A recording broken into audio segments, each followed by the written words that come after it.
Hey guys, come on in. Welcome to another episode of the Claywright Workshop. I got a great neat trick for you this time. This is my neat trick. This is my good friend Richard Marshall, who's been kind enough to come in tonight and tell us everything we ever wanted to know about woos. Probably a little more than you want to know about You probably woos. tell us more than we want to know. We're not sure about Richard, so there's no telling what's going to happen here. If you look over here, you'll see on the board that I have written Woos, Richard Marshall, the Wild Woodland Creatures, all right? Richard is not the Wild Woodland Creatures, but he makes woos. Now, some of you, those less sophisticated, and my audience is a very sophisticated group. Sure. Some of you may not know what a woo is, and so I'm going to turn it over to Richard and let Richard explain to you, what is a woo, Richard? A woo, let me think. Now, a woo, this is a woo I've captured. A captured woo. Yes, basically. Right here on our program, a captured woo. Legend says that when you catch a woo, it turns to stone. And then it brings good fortune to the household who has the woo, or the person. Oh. Which it hasn't worked for me yet, but, you know. Is that like the I've got time. leprechaun thing, like under the rainbow? There's the leprechaun, if you catch him, you get the gold or something? Close. Close. Close. But we get more good fortune and stuff. Basically, it works in all different ways. You don't really get anything material. Nothing material. Nothing material. So like good looks? Well, yeah, of course. So, and you yes, captured, right on. and yes, you captured yes. one. I was when I saw you, I said, "This man has captured a Very woo." hard to catch. They basically run through the grass about this high. It's a little taller than they are, so you rarely see them. You might see the grass, the motion in the grass. That's about it. So there, if you see the grass rippling, yellow waves, amber waves of That rain. is probably a woo. You've probably seen one. I did not know that. Yes. I had wondered why the grass rippled, and I did not know that there were woos moving there. Okay. This is why rednecks don't cut their yard. That's exactly right. Because you could hurt a woo. That's right. Now They we sleep in know. that car that's out front on blocks, too. Okay, that's why cars up on That's blocks. This right. is like woo motels That's a or woo something. home. A woo home. It is. So, what do I know? All right. I'm noticing there's a lot of craftsmanship here on this one. I'm noticing the joints on the fingers. I'm noticing scales on the body. I drew some strange eyes on the board, but I'm looking at your woos. They have very large eyes. They have belly buttons. Actually, this is, I'm using a stoneware clay that's got a little more grog than most clays do. It gives me a little more strength. And these textures come from mesh materials such as this. Way cool, way cool. I didn't know that. When you buy daffodil bulbs at the flower shop, basically the bag that they come in is what I use for these textures here. So you impress that into the clay? You do. You can just press it in while the clay's still damp and then peel it off. Oh, And it leaves that and that's texture. what does the texture here.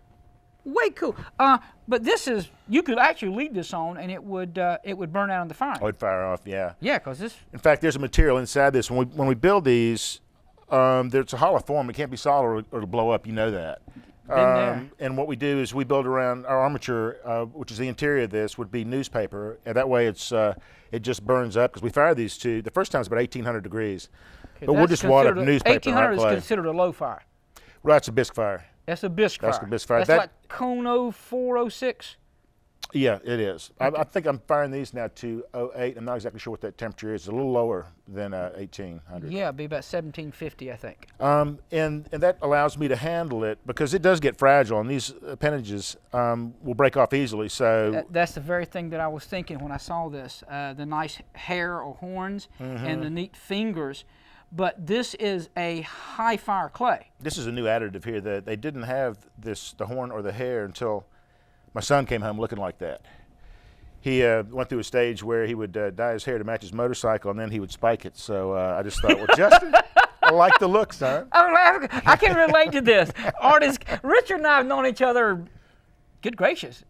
I don't tell. No, we've been doing shows together a long time, and it is so fun to hang out with right-brain artist people, the way we dress and live and so forth. And it's celebration of life. And so I can appreciate that your son's hairstyle gave you an idea for a woo, your inspiration. And normally building something like this, when it's wet, when the clay's wet, these hands aren't going to stay in that position. They're just going to fall off.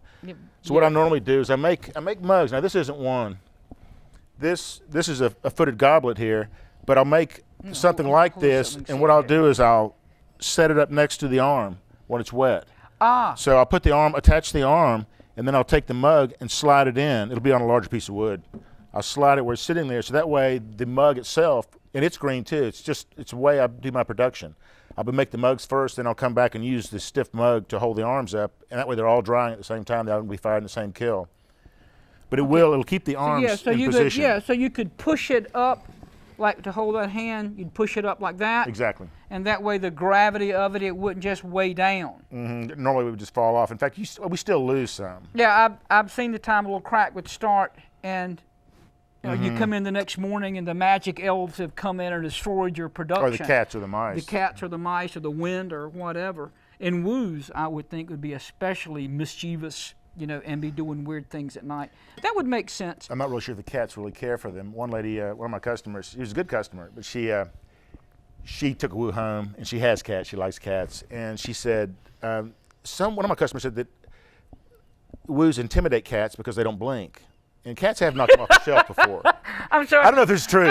I'm just seeing a cat staring at the woo, which is going to blink first or something, yeah. Before he knocks them off. But this lady said the cat ran through the screen door, didn't open the door, went through the screen. Said she never saw her cat again, but she loved the woo. So, I was happy. She was happy. Good way to get rid of cats and old boyfriends. I think she was true. I think she was truthful. I think she was honest. I've heard similar face. stories that the pets, people would come on with art, and they'd put it in the house, and the pet would not relate well to it. Mm-hmm. And the woo being about the size of a small cat or something, and all of a sudden there's a new intruder in the home. Oh, the first time you'd see something like this, another fellow lived on a farm, and the farmer that he rented his land from, or rented his house from, he had 100 acres or so, but the farmer, he was retired, and he would just wander through the woods from time to time.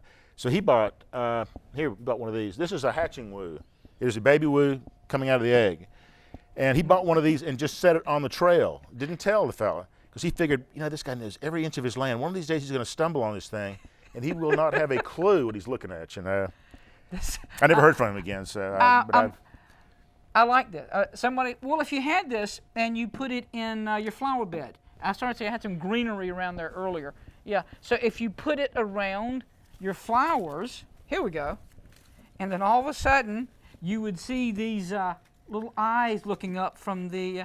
I'm like, that's kind of neat. We'll make one of these in a second to show you guys how we make those. You're actually going to make one of these for us this evening. Mm-hmm. Okay, I'm noticing this has the really nice texture that you were showing. That's the bag, and if you'll notice, it's really interesting. Some of these, this is the back of an ink pen is where some of these dots come from. That's one of my favorite tools. Oh, it's a great tool. I love this pen. all the time, yeah. And a chopstick is excellent. And the lines. The glazing here is nice too.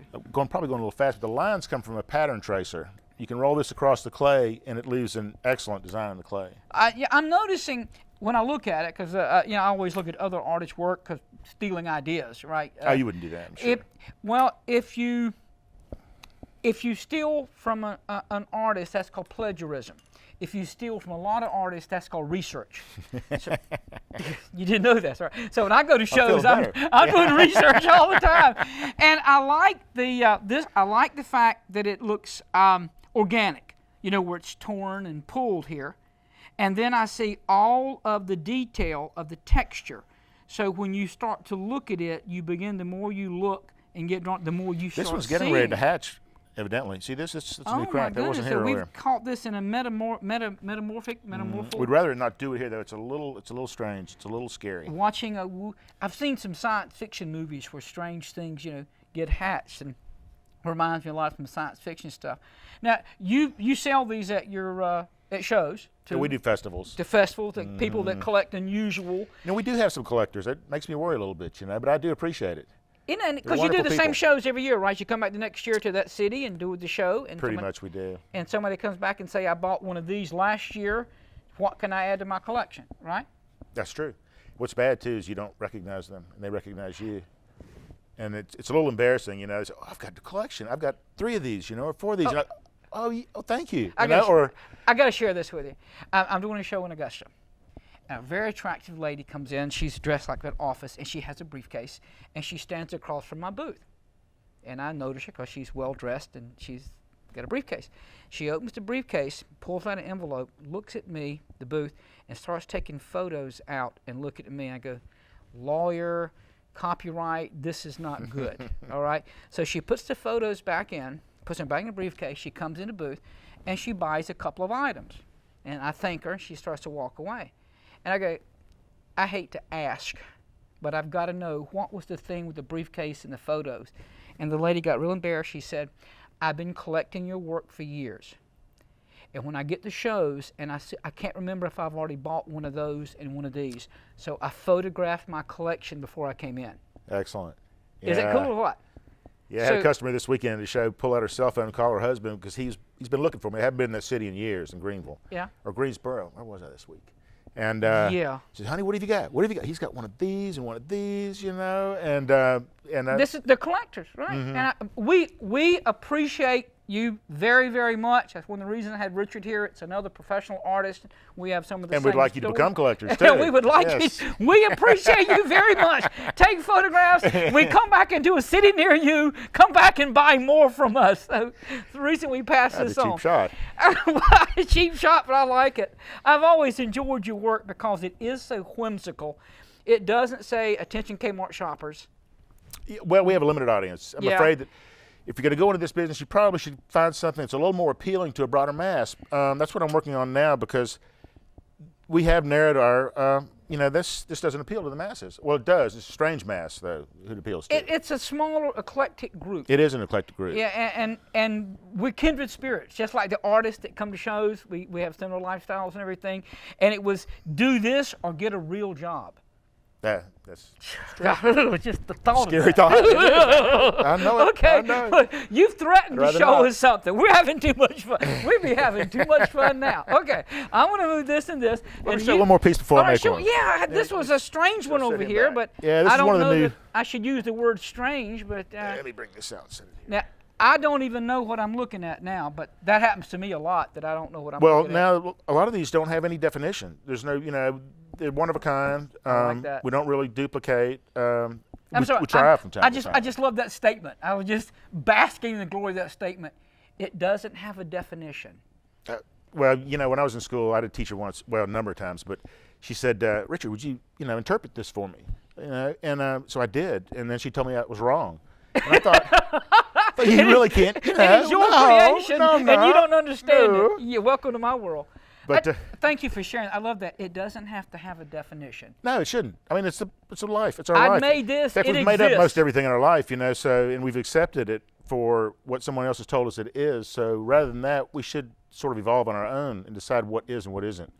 Thank you very much for sharing that. Not sure that makes sense, Joe. It makes sense to me. Nobody but us understand this. You people listening on a private conversation. Thank you, Richard. But this is one of the new pieces that basically I used to make these years ago, and I decided I was going to start making normal work.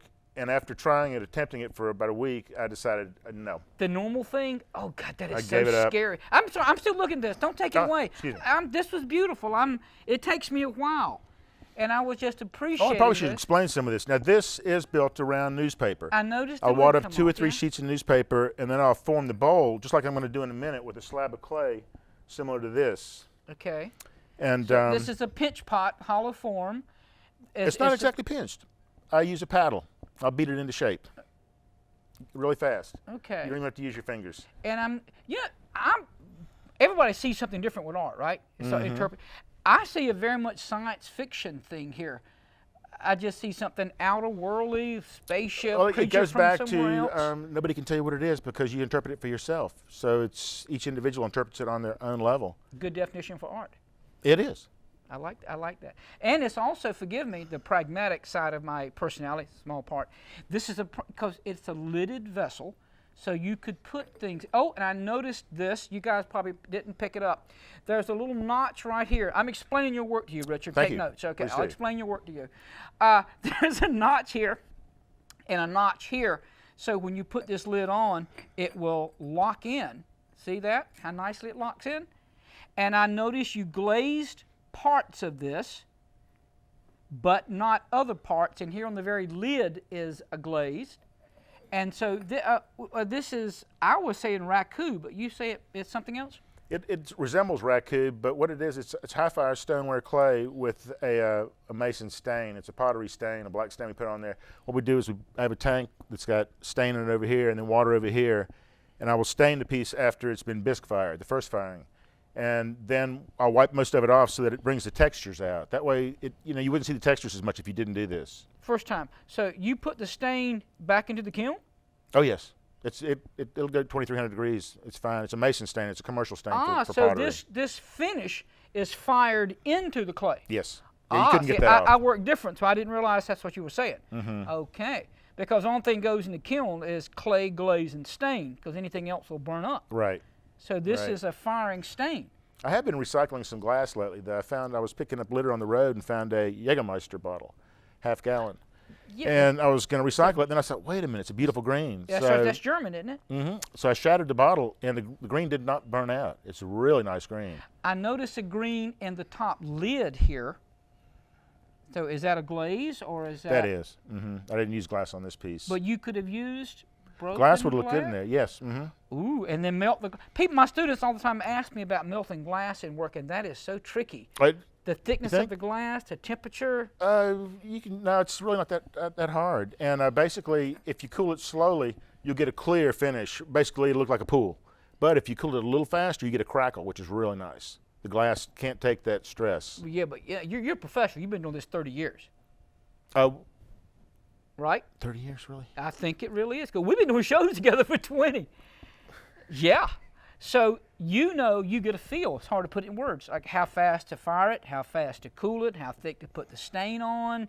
I mean, you've done this boku many times. Well, it's really, the incentive was a tax write-off. See, this way you can write your wine off. Whoa, are y'all taking notes? I am learning so much. So now you have an excuse to drink wine. That's what I'm thinking. It's for the government. That's right. It's art, for art. And art. So that's like 2 reasons to drink wine. Okay, this was worth you tuning in tonight, guys. Right here on the Claywright Workshop, all these helpful hints for you young budding artists. All right. And these legs are just clay that's been rolled out and then squeezed in your hand. Because you probably can't see it on the camera, but those are fingerprints all over, and it's just the imprint of my hand. It's also the same thing on the bottom of the mugs. You just squeeze that stem. Artist signature. Yeah, you can't get away with too much there. I mean, but, the Chinese did that like 3,000 years ago. They would touch their clay projects, and they used fingerprints to identify the work. Excellent. Before there was a written language, and that's what they did a lot for clay. They were awesome. Chinese, the family, you had to grow up in the family in order to use a certain glaze. Mm-hmm. It belonged to the family. It was their signature glaze, and you couldn't be a potter unless your father was a potter. And there were certain villages that were potters and villages that were metal workers. It was very cultural over there. Over here, you go to Central Piedmont and you come out a potter. Central Piedmont's great. Good school. UCLA. Yeah, is that UCLA? Yeah, University of Charlotte on Elizabeth Avenue. All right, that's where I went. Okay. I love it. Okay, this alma mater. All right, you promised to show us something. What you gonna show us? All right. Let me see. I'll set this. Does this have a name? If somebody said, I want to buy one of these? It doesn't. I had a customer ask me this week. Okay. She wanted a piece. She was from New York, and she was flying back, so she couldn't, take it with her. Big, yeah. So she asked me, what do I say when I write you? And, I didn't. We do a lot of one-of-a-kind pieces. So, it's an original. Mm-hmm, you either get it then or not. Yeah, Da Vinci didn't make 20 copies of the Mona Lisa, right? It's an original. No, I don't think so. I think Kmart did, but he didn't. Yeah. All right, now you're going to make like an armature here? Yeah, I'm just going to show you a quick, one of the eggs, the hatching egg. Or anything, basically. This piece could be the same. We'll use a whole sheet. Okay. We'll even make it a large one. Okay, we got it. This way, the clay does shrink, and if you used an armature that was hard, like foam or wood or anything else, it might burn out in the kiln, but the clay is going to shrink and destroy it before it ever gets to the kiln. When I'm making cups, sometimes I'll wrap it around a cardboard tube, and if I don't pull it out within 5 or 10 minutes, then the clay is already shrinking, depending on the humidity in the air, and it will. You can't pull a tube out. Correct, and the clay, like you said, when the clay dries, it starts shrinking, and if the armature is too stiff, you can't pull that armature out. Right. If the armature with paper, you don't have to worry because you've already given it some elasticity and spring, and it's just going to shrink. I mean, it's going to be moist. It's going to get smaller inside the piece. You burn your armature if there's no way to get it out in some of your designs. I burn them all out. I don't take them out. You have a electric, gas kiln. What? Yes. Yes. What? I've got about 5 kilns. Got 2 electric, one large my gas. friend's a successful artist. I've made a down payment. Well, no, they on don't Kiln. look. No. These kills, they're embarrassing. I've got one that looks really neat though. It's a big one. In fact, I had to call up another potter because I wasn't really sure how to fire it. It's a gas kiln. It's got 4 Venturi burners, which are big gas burners, and I was firing it so hot it was roaring like an airplane. I thought a jet was coming in, and I called him. I said, "Man, I've got flames coming out my chimney, man. The thing's making all this while." He said, "Turn it down. You're gonna blow it up." Yeah, it's got like blow torches, like from an old war movie. So you got how many torches you got blowing in that thing? 4. How big is it? It's large. It's Like you could get inside it? Oh yeah. Jeez, It's a little too large. The way gas is nowadays, it's pretty expensive to I didn't fire. know. I knew you were a successful artist, but I'm just in awe. 5 kilns. Well, one all of them. these new vehicles you're I wish I'd driving. have brought a piece of raku for you guys to see. This looks like raku. We've got a raku kiln that's it's got counterbalances, and basically you don't have to. The pieces when you take them out of the raku kiln, they're red hot, and you throw combustibles on them, they burst into flames, so it's a little dangerous. But on this one, basically our fire pad, we fire it up to 1800 degrees, and then I go back and pull a steel pole down with a counterbalance and move the whole kiln. So the fire pad's just sitting way over there. And then we'll throw combustibles all over it, and it bursts into flames, and then I'll bring another drum over on another fulcrum and drop it over it. I had a workshop with Swordner once, one of those famous potters. He flew in here. He's from Colorado. He flew in here, and he's teaching all of his teachers. And he said that more universities have caught on fire because of raccoon kilns than for any other reason. This is very dangerous. No place for amateurs because, as Richard said, flame just shoots up higher than your head. You have to have a metal container. You got to wear all these special gloves and masks. This is no place for amateurs when you start talking raccoon. But after 30 years, I don't guess you qualify as an amateur anymore, do you? Well, yeah. Yes, okay, I do. you do. Mm-hmm. We're always learning. Yeah, like a brain cells, you forget everything every day. This is true. That's the beautiful thing about getting old. I keep meeting new people all the time that I met before, so it's just I get to make new friends all the time. By the way, Richard, my name's Joe. Joe? Yeah, okay. Oh, my name's Richard. Yeah, let's see. I just made a new friend tonight. Speaking of the raku, when now Southern Piedmont has changed a lot, but back in the old days, I was basically machine tool salesman, fed up with the establishment and dropped out, and I was taking courses where I could do my own thing like we're doing now, except I was hoping to make money. And that was the part I missed, yeah. Now on the egg here, what I just did was I just used this and beat it into shape, so there wasn't really any pinching or anything. And I just put this indention in the bottom just so I get a good flat bottom, and I might sign it there even. But this is the beginning of one of the eggs. And do you sign your work mostly? I might put RM on it. I'll sign the large pieces. Yeah, that's right. If I remember to. I usually don't sign unless a customer asks me to. Now this is just where I'm going to insert the eyeballs. In fact, I've already got some made. Yeah, good man. Didn't mean to do Good that. man. I think I'll make fresh ones. They're And quick. you're using what type of clay? This is West Coast clay. No, it's not. It's Pennsylvania. It's standard. This is a stoneware clay with mullite in it, which is like a grog. It's fine sand. Okay, can I touch some of it here? Sure. Usually I can feel the grog. Let me touch this one. Yeah, cut that back. There's a hard one. Yeah, you're going to use this eye, right? No. Okay. That was my therapy ball. Therapy ball. Okay, how's that therapy working out? You tell me. Okay. We'll wait till the show and tell. I don't feel the grog in this. I've seen it's really fine. It's mullite. Okay. Yeah, it's real fine. It's very fine grog. Grog is clay that's been fired before and then ground up. So it's like sand or dust. It will allow you to build larger sculptures. It gives the clay more strength, more like a brick. Yeah. Brick has a tremendous amount in it. Sometimes when cement buildings collapse, just because they have enough sand in it, right? Had too much concrete, but didn't have enough sand. The grog is what. You know the neat trick you did back in high school where you spilt some salt on the table and you got the old salt and pepper shaker to sit at a 45-degree angle? I didn't do stuff like that, Jeff. Defies gravity. That's because salt crystals are You're the one. square and I cubic. used to eat where you ate. I think I sat at that table. Right, and you can do a little trick with a salt shaker because salt granules are square and you can build with them. All right. Okay. Where's my texture? A texture, things disappear. And on this is going to be where the eyes peek out. So rather than doing it the other way where we rip open and the eyes come out, we're just going to come over this with more eggs. So I'm going to add a little texture. This is neat. This was. Does that have a name? This stuff here? You know, this probably came. I think this is what garlic comes in. Every time I find a nice bag in the kitchen, earlier. Yeah, I couldn't identify. Okay. That wasn't me. Yeah, okay, somewhere. I smelled it somewhere. Okay. Yeah, thanks. Must have been coming out of that mesh there. Yeah. So now we have a texture on here, and I will texture this later because I keep putting fingerprints all over it. But it's Central Piedmont. I decided rather than clay, I was going to be a jeweler. I thought jewelry would be the way to go, and I think it still is. I do. I think there's more money in it. They walk in there with a briefcase and they set up the booth in 15 minutes, and you're unloading these heavy trucks for hours. Right, it's the way to go. Mm-hmm. But and also the way the economy is, women will always buy jewelry. Excellent. Woo eggs are a little harder to sell. We were joking a little while earlier. I hope y'all could tell. This but way. Richard's point was very pragmatic just then. We'll just lay that over there like that. Because professional artists have to be pragmatic as well as being, creative. And yeah, he's some right. of these large words. I read a book. You're losing me. Yeah, it wasn't all the pages weren't even colored in. But to make a living at this, quite often you do have to let your practical side come out. And he is correct. If you give somebody an excuse to buy something, they will. And we can't make it just with the whimsical people that are as strange as we are. We have to get into the mainstream a little bit. But back to my story. The jewelry.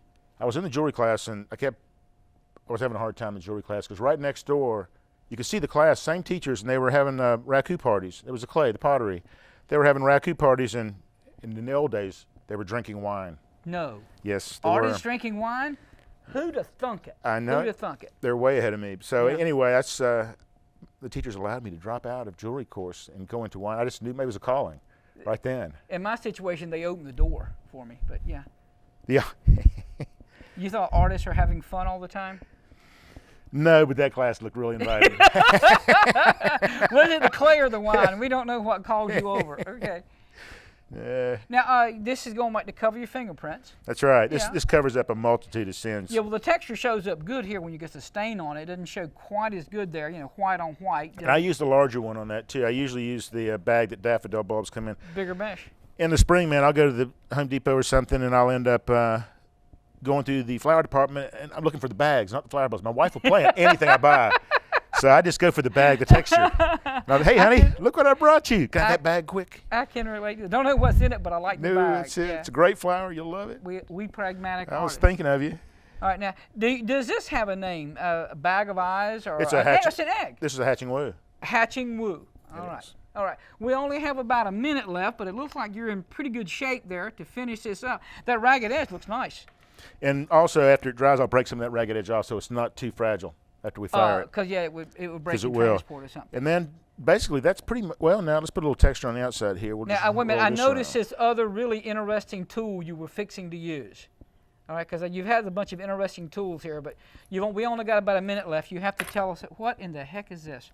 I thought it was an actual piece of ammunition or something for a moment ago. It's a lamp rod. That was my second guess. And this is what they used to put in the bottom of a candle holder to hold a candle straight.